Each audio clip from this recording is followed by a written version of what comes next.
है उसको महसूस कीजिए और डूब जाइए प्रार्थना में भी। प्रार्थना की बात आप सुन ही रहे थे। ओम ही सारी सृष्टि का आधार है, ओम ही सारी सृष्टि का आधार है। इधर से आवाज बहुत बढ़िया आ रही है, इधर से कुछ कम आ रही है, संख्या ज्यादा है इधर है, जरा ठीक से चलो सबको मिलकर। ओम ही सारी सृष्टि का आधार है, ओम ही सारी सृष्टि का आधार है। उसके सामर्थ्य से जग का व्यापार है, उसके सामर्थ्य से जग का व्यापार है। दुख विनाशक व आनंददायक वही, दुख विनाशक व आनंददायक वही। जग के कण कण में उसका ही संचार है, जग के कण कण में उसका ही संचार है। अब जरा आनंद में उतरते चलिए। जिंदगी उसकी लोगों संवर जाएगी, जिंदगी उसकी लोगों संवर जाएगी। जिसकी रसना प्रभु गीत को गाएगी, जिसकी रसना प्रभु गीत को गाएगी।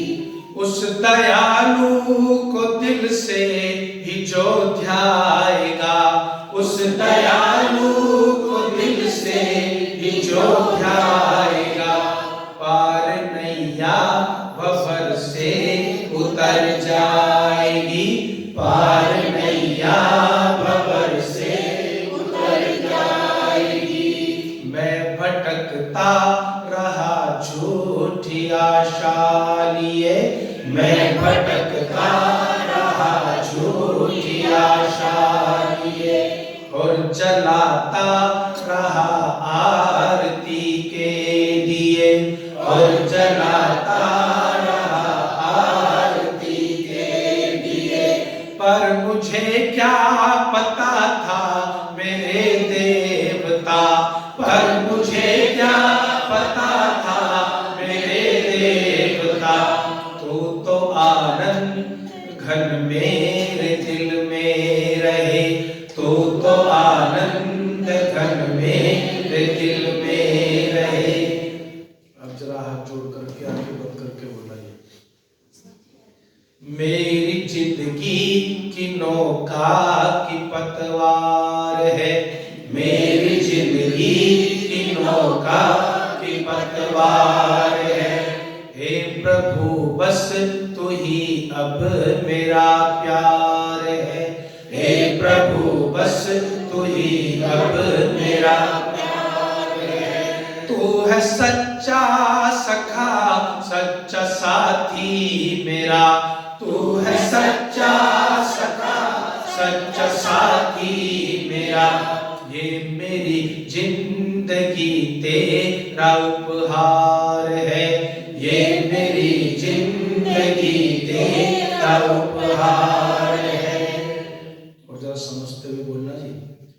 जो भी आया है दुनिया से वो जाएगा, जो भी आया है दुनिया से वो जाएगा।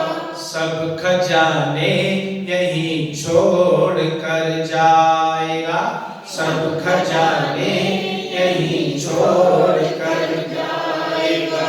चैत्र खुद भी समझ औरों को बता, चैत्र खुद भी समझ औरों को बता। बीता अवसर दोबारा नहीं आएगा, बीता अवसर दोबारा नहीं आएगा, बीता अवसर दोबारा नहीं आएगा। ओम शांति शांति शांति।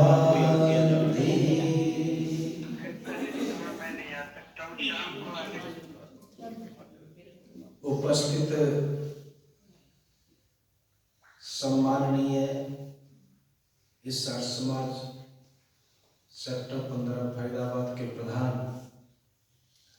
श्री सत्य प्रकाश अरोड़ा जी, जिन्होंने अपने नेतृत्व से पूरा परिसर का सौंदर्यीकरण करने में महत्वपूर्ण भूमिका निभाई है और जो पूरी तरह से सर्वात्मना समर्पित हैं आर्य समाज के लिए।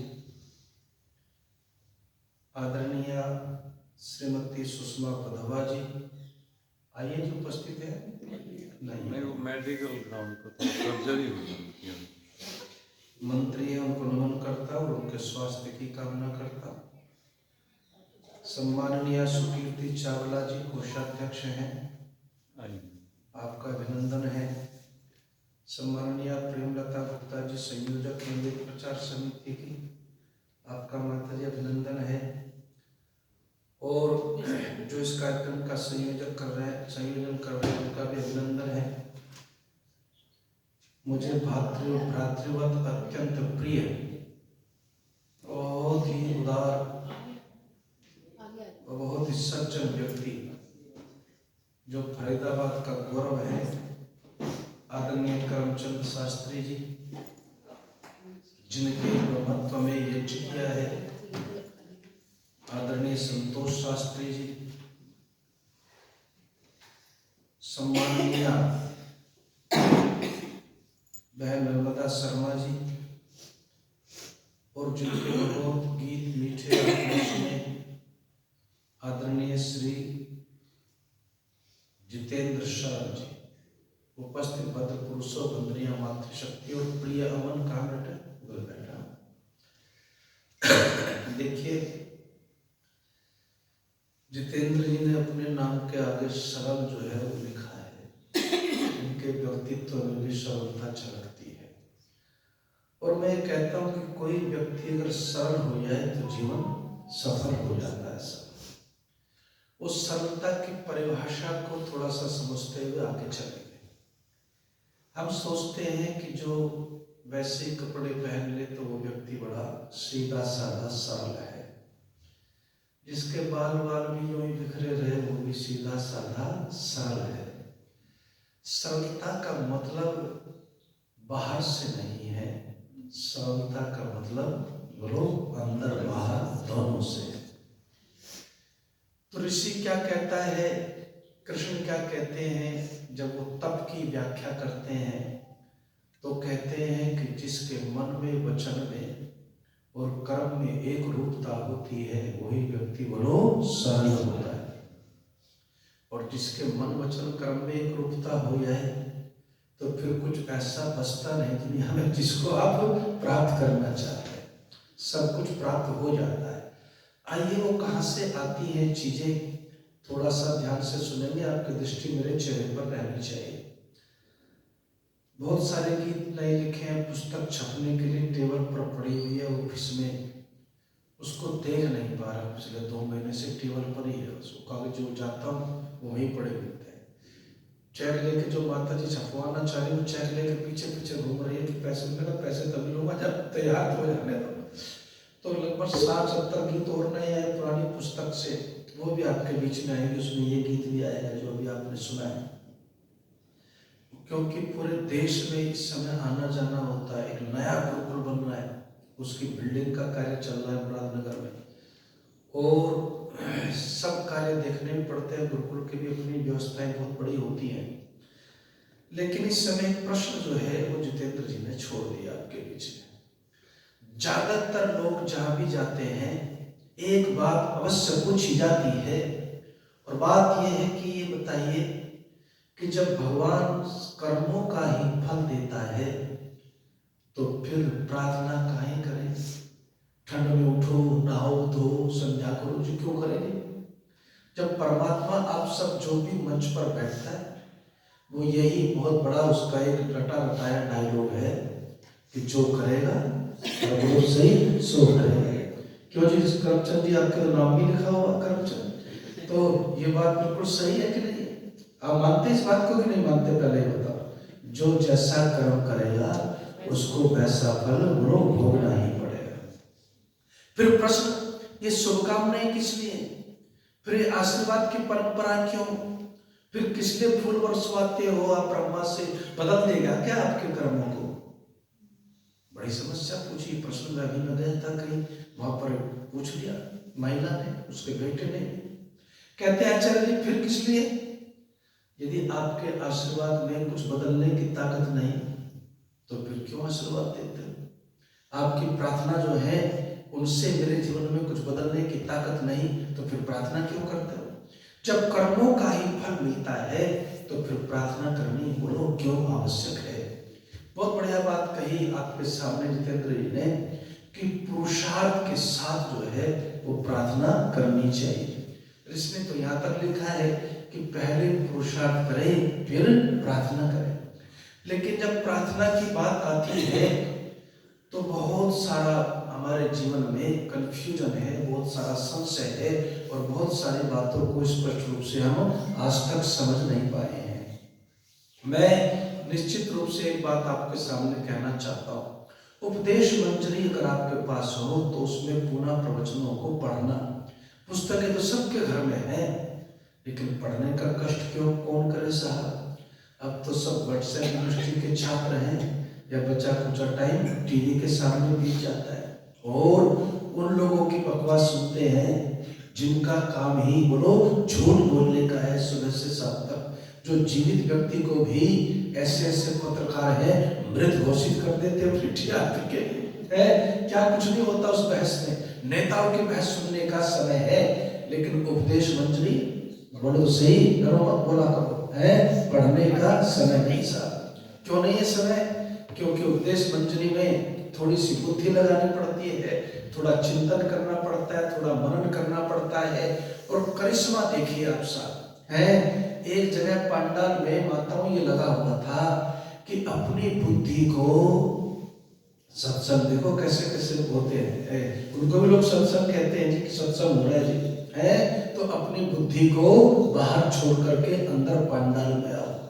केवल धरती पर ब्रह्मांड में इस समय है, इस समय वर्तमान समय में एक ही संगठन ऐसा है और एक ही सत्संग ऐसा है जो ये कहता है अपनी बुद्धि को साथ लेकर के सत्संग में आना और जो सुनो बोलो उस पर चिंतन मनन भी करना। वो संगठन कौन सा है? वो आर्य समाज का संगठन ऐसा। तो यहाँ थोड़ा चेतना होकर के सुनना, बुद्धि से विचार कर करके देखना और बुद्धि से विचार करोगे। लेकिन हम प्रार्थना की तरफ कहाँ जाते हैं, हम संध्या की तरफ कहाँ जाते हैं, हम तो कहीं और ही बोलो भटकते हुए नजर आते हैं साहब। हमको सबको ये आदत है कि चमत्कारिक कुछ होना चाहिए जीवन में है। क्या हो गया जी? और गिर गया क्या है? मैं आपको क्या कह रहा था कि सबको क्या आशा रहती है कुछ चमत्कार हो जाए। इसलिए चूरण वाले बाबा, पुड़िया वाले बाबा, पर्ची वाले बाबा, सब बाबा जो है वो इसलिए फेमस होते हैं क्योंकि हम सबको क्या चाहिए? चमत्कार चाहिए। बिना कुछ किए कुछ मिल जाए, इससे बढ़िया क्या बात हो सकती है? और इसलिए हम परमात्मा को नहीं ढूंढते बल्कि ठेकेदारों को ढूंढते हैं। और ठेकेदारों के पास जाकर के परमात्मा कभी मिलता है क्या?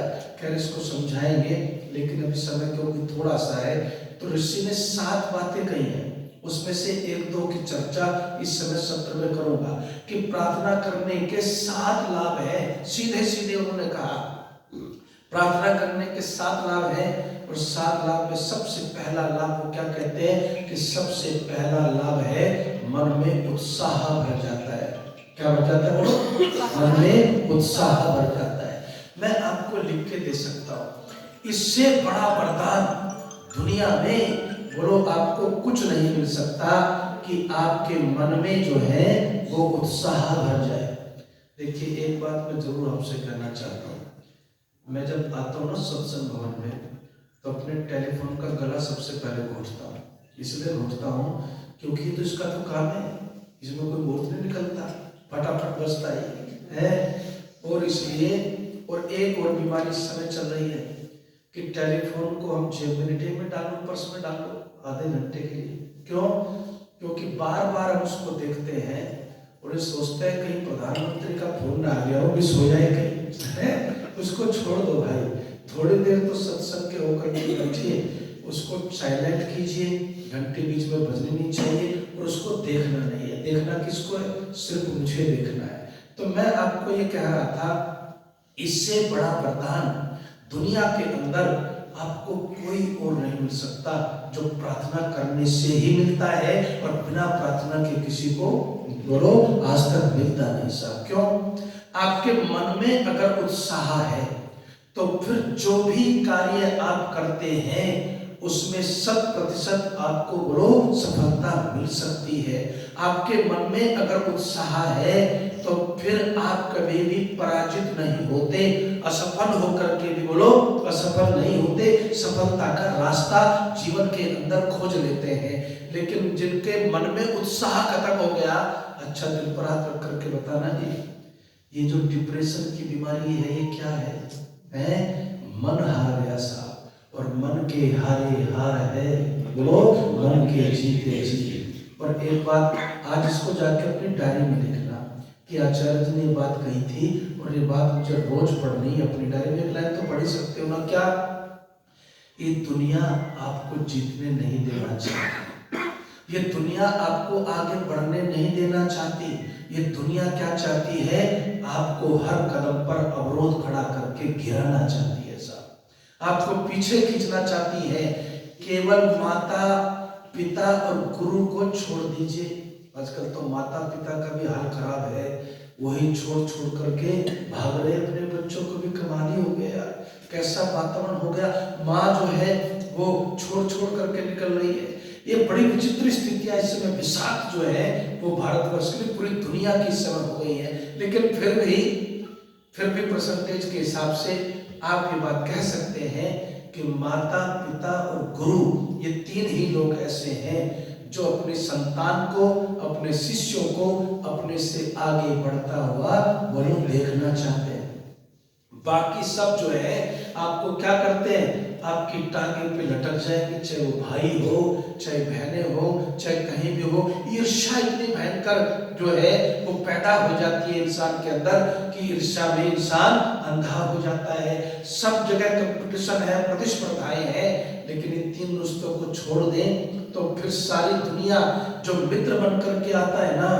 देखिए वेद में बहुत सुंदर प्रार्थना की कि परमात्मा मुझे मित्र से भी बचाना और शत्रु से भी बचाना। मैं सोच में पड़ गया जी, ये क्या बात है? अब हम तो कहते हैं कि सब मित्र हो, तो फिर वहां पर व्याख्या करते हुए ऋषि लिखता है आगे उस मंत्र में जो जुड़ा हुआ है, कहते हैं कि दो तरह के शत्रु होते हैं। बात समझ लेगा है?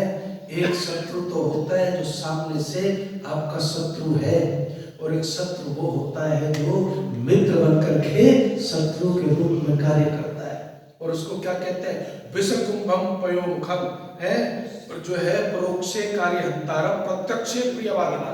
हमारे यहाँ ऋषि क्या कहता है कि जो सामने मीठा बोलता हो और पीठ पीछे घूमते ही बड़ो छुरी पहले लिए बैठा हो।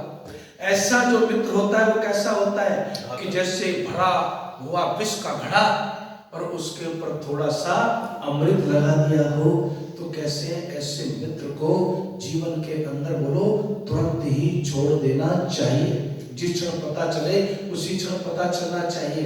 लेकिन एक बात जरा आनंद लेते हुए सुनना कि दुनिया में सारे मित्र धोखा दे सकते हैं, और रिश्ते धोखा दे न दें, लेकिन कितने साथ निभाएंगे? कोई 80 साल में, कोई 75 में, कोई 60 में, कोई 90 में, कोई 100 में जो है छोड़ करके चले ही जाते हैं। लेकिन परमात्मा ऐसा मित्र है, न तो उसका कभी साथ छूटता और ना ही वो लोग कभी वहां से धोखा मिलता सा। लेकिन परमात्मा को मित्र क्यों बनाएंगे? परमात्मा को मित्र बनाने में सीधा लाभ नहीं दिखता, लेकिन मैं आज आपको सीधे लाभ की बात समझा रहा हूं कि परमात्मा का जो उपासना करता है, परमात्मा से जो प्रार्थना करता है, उसके मन का उत्साह कभी बोलो कम नहीं होता। और चाहे सारी दुनिया आपके खिलाफ हो जाए, चाहे परिस्थितियां कितनी भी जटिल हो जाए, चाहे बाधाएं कितने भी तूफान के रूप में आए, लेकिन यदि आप परमात्मा से जुड़े हुए हैं, परमात्मा मित्र है। तो ऋषि दानव कहते हैं विपत्ति के बड़े से बड़े पहाड़ को भी आप हंस के मुस्कुराते हुए बोलो पार कर जाते हैं साहब। जब तालियां भगवान के नाम पे बजा रहे हो तो ढंग से बड़े से बड़े पहाड़ को, लेकिन जिसका संबंध परमात्मा से नहीं होता ना, अब जरा सुन लेना। एक आदमी आया मेरे पास जी, उसकी पत्नी लेकर के आए, हट्टा कट्टा आदमी है, हाथ कांप रहे हैं। मैंने कहा जी क्या हो गया? कहते हैं जी सब ठीक है, हुआ तो कुछ भी नहीं। आंखों का टेस्ट करवाया, आंखें भी ठीक, पैरों का टेस्ट करवाया, पैर भी ठीक, चेहरा भी ठीक है, हाथ भी ठीक है, लेकिन चाय का कप भी बोलो उठा नहीं पा रहे हैं साहब, है पानी का गिलास भी उठा नहीं पा रहे हैं, से चल नहीं पा रहे हैं, हाथ भी कांपते हैं। मैंने कहा क्या हो गया? तो कहते हैं जी इनको डिप्रेशन हो गया। क्या हो गया बोलो? डिप्रेशन हो गया। लेकिन ऋषिदान कहते हैं कि जो व्यक्ति परमात्मा से जुड़ करके चलता है, जो व्यक्ति प्रार्थना करता है, उसके जीवन में कुछ भी हो जाए लेकिन कभी उसको डिप्रेशन नहीं होता, क्योंकि परमात्मा उसके मन को कभी बोलो हारने नहीं देता। परमात्मा कभी आपको हारने नहीं देगा। याद रखना, आपके लोग अवरोध खड़ा करेंगे, बाधाएं खड़ी करेंगे, दुख आपके जीवन में भी आएंगे, संकट आपके जीवन में भी आएंगे, पीड़ा आपको भी हो सकती है, तो कर्म फल की व्यवस्था है। लेकिन उस पीड़ा का मुकाबला करने के लिए प्रार्थना करने वाले के अंदर जो उत्साह की शक्ति भरता है, बोलो कौन भरता है? परमात्मा भरता है। इसलिए प्रार्थना किया करो ना साहब, संध्या किया करो ना बैठ करके, और जो भी भजन आपको आता है उसको गा लिया करो। मैं राजपुरा में गया तो वहां पर एक मेरी प्रार्थना जो आपने बहुत सुनी है, यूं ही जीवन गंवाने से क्या फायदा है। तो उस व्यक्ति की कोई खास श्रद्धा नहीं, अपनी पत्नी को छोड़ने आता था बस आज समाज में और लेने आता था। तो एक दिन जो है वो लेट आई, भजन हो गए थे, तो ये प्रार्थना चल रही थी, यूं ही जीवन गंवाने से क्या फायदा। वो कहने लगा प्रार्थना में मेरा भी मन सा लग रहा है, मैं बैठ जाऊं क्या? अब पत्नी तो चाहती थी, भला आदमी गेट से चला जाता है, सत्संग में गेट से चला जाता है, बैठता नहीं अंदर। पत्नी ने कहा जल्दी आओ, बस बैठ गया, और बैठ गया तो अपनी पत्नी से भी आगे निकल गया। फिर तो साहब है, अब वो मैं घर पे खाना खाने गया तो क्या कहती है कि मैंने आज तक इनकी आवाज बाथरूम में भी गाने गाते हुए भी सुनी, पूरी जवानी बीत गई, कभी एक गाना भी नहीं गुनगुनाया। पहली बार ये आदमी ऊपर जाता है और आधा घंटा 40 मिनट ये जो प्रार्थना है ना, यूं ही जीवन गंवाने से क्या फायदा, बस इसी को गाता रहता है और गायत्री मंत्र का जाप शुरू कर दिया। तो प्रार्थना आप करेंगे तो कोई भी तूफान आए उसको झेलने की ताकत कौन देगा बोलो? परम पिता परमात्मा देगा। अच्छा देखिए, महर्षि दानव जो है ना, हम जरा बात को दिल में जाने दीजिए। महर्षि दानव जो है वो गए गंगोत्री, और गंगोत्री से आगे चले गए और अलकनंदा नदी को पार कर लिया। माताओं देवियों, जब वो जो है ठंड पड़ रही, बर्फ पड़ रही, हम तो जो है ना परसों में ऐसी जगह चला गया जी कि घर के बाहर रख लिया उसने कार्यक्रम भी बड़ा रख लिया। अब उसमें ठंडी हवा बहुत चल रही थी सुबह सुबह बाकी तो जो लोग थे वो तो हमारे कुर्सी चिपक गए और मैं रह गया तरफ पे अकेला। वो सारी हवा मैंने झेली। खैर मैं सोल रखा हुआ था, वो सोल मैंने खोला, क्योंकि माइक पकड़ने वाला था, व्यवस्था ऐसी थी, उसको पकड़ना भारी हो गया सा। तो इसी ठंड में ऋषि दानव के पास न कोई शाल, न कोई स्वेटर, न कोई जर्सी, न कोई और साधन। वो अपना एक कटिवस्त्र पहन करके वो परमात्मा का भक्त निराला दयानंद जो है वो चलता है मंदिर से, और चलते चलते उस कड़कती ठंड में जहाँ पर जो है बरसात भी किसकी हो रही है? बर्फ की हो रही है साहब। और लोग तो शौक में बड़े बड़े वस्त्र पहन करके भाई बर्फ जो है बर्फबारी को देखने जाते हैं, लेकिन वहाँ ऋषिदानंद जो है, ये घटना ऋषि ने खुद लिखी है, किसी और ने नहीं लिखी। इसलिए घटना में तो जरा सा भी दाएं बाएं कुछ है ही नहीं है। छोटा सा जो चरित्र लिखा है ऋषि ने, उसमें इस घटना का वर्णन है। कहते हैं कि फिर वह अलकनंदा पार करके दूसरी तरफ जाने लगा, तो नदी पार करते करते सुबह से उठा था। सुबह वैसे जल्दी उठ जाते थे ऋषिदानंद। भूख लगी हुई थी और उस भूख में कुछ खाने को भी पास बोलो नहीं था, तो क्या खा लिया? बर्फ उठाई, बर्फ खा ली। अब अंदर भी बर्फ, बोलो बाहर भी बर्फ, चारों तरफ बर्फ से घिर ले ऋषिदान। और जो नुकीले टुकड़े थे ना माता, वो पैर में बोलो चुभने लगे, वो पैर में चुभने लगे तो उनसे घाव हो गए पैरों में। और उधर जाकर के जो जिनकी जो है हाइट भी 7 फीट थी, 9 मन वजन था, ऐसा बलशाली ब्रह्मचारी आदित्य ब्रह्मचारी दयानंद जो है वो लिखते हैं निढाल हो गया मैं। अब जरा बात आपको समझ में आएगी। मैं निढाल हो गया और निढाल होकर के गिर पड़ा उसी बर्फ पर जहां पर टेम्परेचर भी 0 डिग्री के आसपास रहा होगा। कहते हैं जब उस बर्फ में गिरा तो अब वहां कौन सहायता करेगा साहब, अब वहां कौन सहायता करेगा। सहायता करने के लिए एक ही शक्ति का हाथ आ सकता है, बोलो परम पिता परमात्मा का। तो ऋषि कहते हैं अभी मैं अपने आप को संभालने की कोशिश कर रहा था कि 2 पहाड़ी पुरुष आ गए। और जब पहाड़ी पुरुष आए तो कहते हैं पहाड़ी पुरुषों ने देखा कि कोई महात्मा नंग धड़ंग जो है केवल एक छोटे से कपड़े में, और वो कपड़ा भी कहाँ से हुआ, जब घाव हो गए ना पैरों में, ऊपर का जो कटिवस्त्र था उसको फाड़ करके अपने पैरों में ऋषिवरन ने लपेट लिया, अपने पैरों में लपेट लिया। और देवी और सज्जनों अपने पैरों में लपेट करके बर्फ पर लेट गए।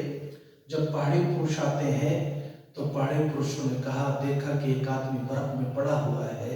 ऋषि दानव के पास जाते हैं और जाकर के उठाने की कोशिश करते हैं और कहते हैं कि हमारे साथ चलो, हमारे साथ चलो, वहां पर जो है आपको गरम गरम दूध पिलाएंगे, वहां पर हमारी झोपड़ी है, छोटा सा मकान है, वो इस ठंड से लड़ सकता है, हमारे पास साधन है, आप उठो तो सही।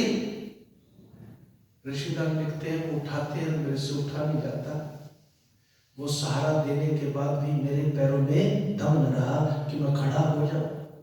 और फिर उन्होंने मेरे साथ 10-15 मिनट, क्योंकि उसके बाद सबको रहती है ऐसी ठंड में कि अपने घर के रास्ते को पकड़ा जाए, घर पहुंचा जाए, वो भी छोड़ करके चले गए साहब। आप लोग क्या कहते हैं कि भगवान खुद नहीं आता, ये सारे पाखंडी यही प्रचार करते हैं करते हैं कि जितेंद्र जी कि भगवान खुद नहीं आता, किसी न किसी को बोलो भेज देता है साहब। ऐसा भी थोड़ा आंशिक रूप से हो सकता है, लेकिन मैं तो कहता हूं भगवान आएगा कहां से जब कहीं गया ही नहीं। अरे गलत कह रहा हूं क्या, भगवान कहीं गया है क्या? भगवान तो हर समय, हर काल में, हर क्षण में कहा बोलो आपके साथ उपस्थित है। गए तो हम, खोते तो हमें, भगवान थोड़ी खोता है, खोते तो हमें है, लुप्त तो हम हो जाते हैं, लुप्त तो हम हो जाते हैं, चारों तरफ घूमते फिरते हैं। परमात्मा कभी गायब नहीं होता, गायब तो हम हो गए।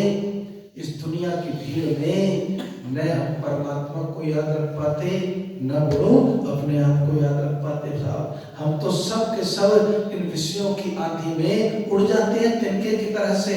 तो परमात्मा, जो लोग ये कहते हैं वो उनको अपने आप को करेक्ट कीजिए थोड़ा सा। आज परमात्मा को हर समय बोलो आपको उपलब्ध है साहब। अब पहाड़ी पुरुष भी चले गए, उस हिसाब से तो परमात्मा ने पहाड़ी पुरुषों को भेजा होता।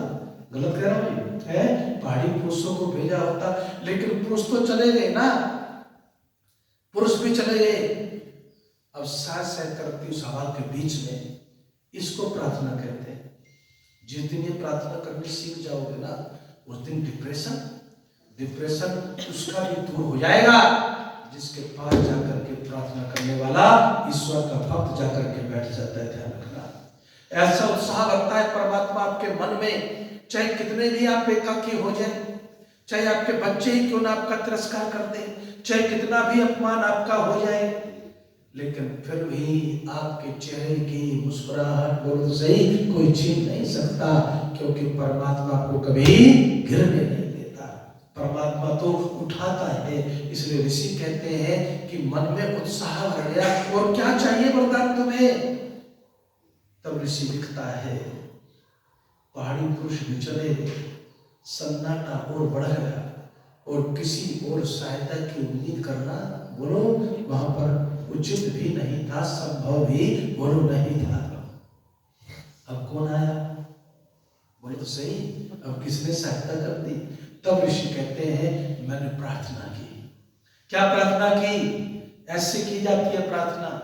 कहते हैं कि हे परमात्मा, अब बता बर्फ में समा जाऊं या कुछ करवाना चाहता है, ये बता है। अब इसी बर्फ में समा जाए जिंदगी या कुछ करवाना चाहते हो दयानंद से? तब कहते हैं कि जो शरीर बिल्कुल निढाल था, जो घुटने काम न कर रहे थे, जो हाथ सहायता करने के बाद भी न उठे, जो पहाड़ी पुरुषों की सहायता के बाद भी जो है शरीर सक्रिय न हो पाया, कहते हैं कि जब मैंने अपने परम पिता परमात्मा से पूछा, उससे प्रार्थना की, उसकी सहायता मांगी, तो उसने क्या कहा? मेरे प्रिय पुत्र दयानंद, अभी तेरा बर्फ में समाने का वो समय नहीं है। वारे परमात्मा, मेरे पुत्र दयानंद, अभी तेरा बर्फ में समाने का वो समय नहीं है। फिर किस चीज का समय है?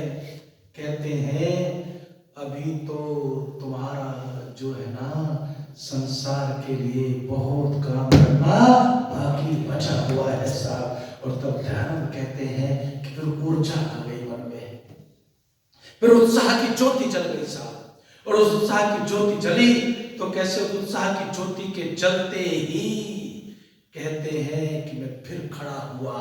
ये है प्रार्थना की ताकत, याद रखना, ये है प्रार्थना की ताकत।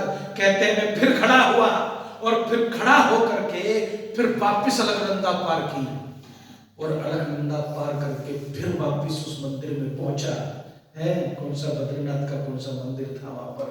कहते हैं उस मंदिर में पहुंचा, वहां पर गर्म कुंड है, उसमें जाकर के स्नान किया, अपने घावों को छवों को साफ किया। और पुजारी कहता है कहाँ चले गए थे महात्मा? है कहते हैं कि बस वहां चला गया था, बहुत दूर बर्फ में अलकनंदा पार करके। तो फिर वो पुजारी क्या कहता है पता है? वहां से तो कोई वापस नहीं आया आज तक, किस तरह से जैसे आप वापस आ गए। तो ऋषिराम कहते हैं मेरा सहायक बोलो परमपिता परमात्मा है सहायक। तो परमात्मा को सहायक बनाइए, प्रार्थना करनी सीखिए। प्रार्थना करेंगे तो मन का उत्साह बोलो कभी भी कम नहीं होता। और आचार्य चाणक्य ने तो बहुत बड़ी बात कही है। जो आपका समय था वो तो भाई ये जो है लगभग हो ही रहा है, लेकिन 2-4 मिनट ले लेता हूँ। नहीं आराम से 5-10 मिनट लीजिए, 25 से 10 मिनट ले लीजिए। तो मैं आपको जो इस समय बात, तो आचार्य चाणक्य ने एक बात कही बहुत बड़ी। वो कहते हैं कि लोग सक्सेस ढूंढते हैं, सफलता ढूंढते हैं, और आम भाषा में उनका लक्ष्मी को ढूंढते हैं, लक्ष्मी को ढूंढते हैं, सफलता को ढूंढते हैं, सक्सेस ढूंढते हैं। तो कहते हैं लक्ष्मी किसको ढूंढती है, सफलता किसको ढूंढती है? उसमें उन्होंने 8 गुण बताए, और उन 8 गुणों में से एक गुण सबसे पहला कौन सा बताया? उत्साह संपन्न।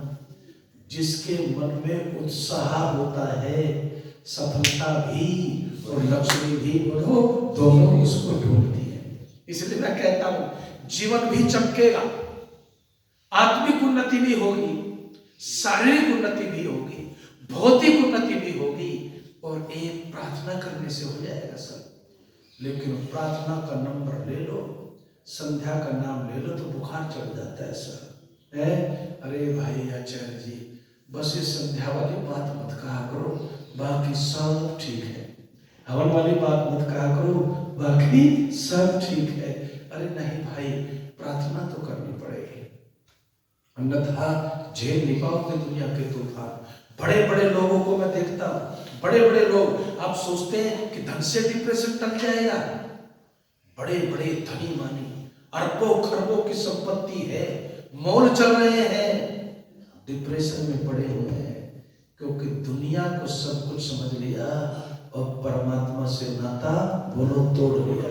लेकिन याद रखना, दुनिया को सब कुछ समझने से आप बच नहीं पाओगे, लेकिन परमात्मा को सब कुछ समझने से फिर आपका कोई कुछ बिगाड़ नहीं पाएगा साहब। इसलिए कहते हैं, आचार्य चाणक्य भी कहते हैं कि दुनिया की सफलता का भी रास्ता उत्साह से होकर गुजरता है। अच्छा, आपके मन में सत्संग में आने का उत्साह न हो तो बहुत मुश्किल है सत्संग में आना। आपके मन में काम करने का उत्साह न हो, दुकान पे जाने का उत्साह न हो, तो बहुत मुश्किल है दुकान पे जाना। आपके हर कार्य के पीछे, सफलता के पीछे सबसे बड़ा गुण कौन सा खड़ा है? बोलो, उत्साह का खड़ा हुआ है। और मैं अपना प्रैक्टिकल अनुभव रखता हूँ साहब, और प्रैक्टिकल अनुभव ये रखता हूँ कि प्रार्थना दोनों समय करो। दोनों समय मतलब संध्यावादी नहीं कर रहा मैं बात, मैं जितेंद्र जी की बात में बात जोड़ दे रहा हूँ, ऋषिदान की बात में मेरी हैसियत का जोड़ने की, लेकिन मैं जो अपने अनुभव से कुछ चीजें जोड़ रहा हूँ उसको समझना। काम को शुरू करने से पहले भी प्रार्थना करो, और काम को करने के बाद भी बोलो प्रार्थना करो।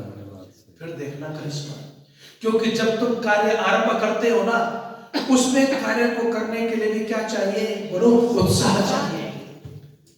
हमारे यहाँ पर बहुत बड़ी बात लिखी नीति शतककार ने, प्रारभ्यते न खलु विघ्न भयेन नीचे, कि जो साधारण किस्म का बहुत ही निचले स्तर का आदमी होता है, उससे आप डिस्कस करके देखो, वो आपको कोई काम करने ही नहीं देगा।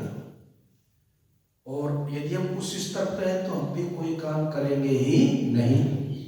क्या कहेंगे?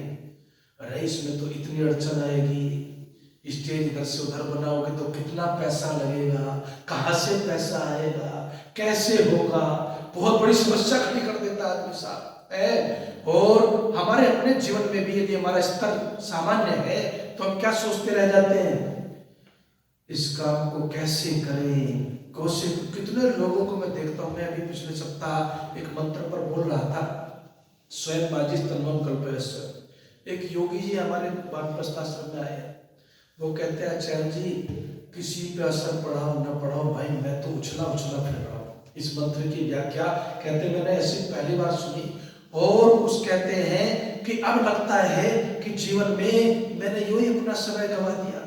तो मैं आपको ये कहता हूँ कि जो करना है ना वो आप खुद कर सकते हैं, दूसरों के करने से आपका कुछ भला होने वाला नहीं है। दूसरा कोई आपके सपनों को साकार नहीं करेगा, दूसरा कोई आपके सपनों को स्वयं राजिस्तम्भम कल्पयस्व, अपने संकल्पों को विस्तार खुद देना पड़ता है, अपने सपनों को साकार खुद करना पड़ता है, पुरुषार्थ करना पड़ता है उसके लिए। खैर वो सब विषय, लेकिन हम क्या करते हैं, कई बार योजना बनाना, विचार करना, चिंतन करना, बोलने से पहले भी सोचना चाहिए कि नहीं, काम करने से पहले भी सोचना चाहिए।